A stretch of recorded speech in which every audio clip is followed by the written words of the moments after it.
Seraph of the End. The second half, episode 2, I believe, episode 14. And cutting to the chase of this one, they finally learn how to use their weapons and what they do with those weapons, or at least you and Kimizuki, they need to learn how to use their weapons.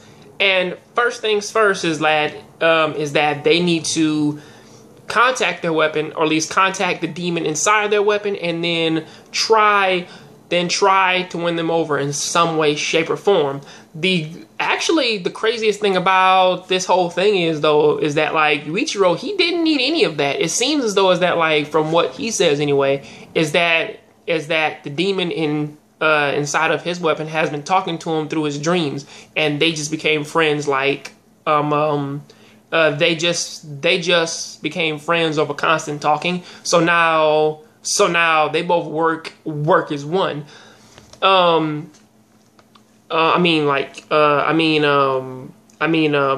did that, but Yu goes into his sword, he talks to his weapon and says that he's not going to fight it, he's not going to try and dominate it, but he wants to be its friend. And of course his sword, like, it takes note to that, and it works out for him perfectly fine. However, Kimizuki on the other hand, he actually tries to fight his, loses, and then it tries to take over his body, like by trying to force him to do something in which that he doesn't want to do.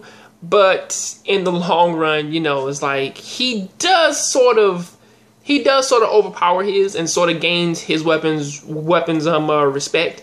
And of course, after a while, they both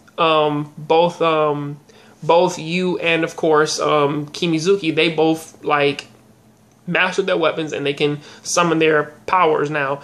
Whereas Yuichiro,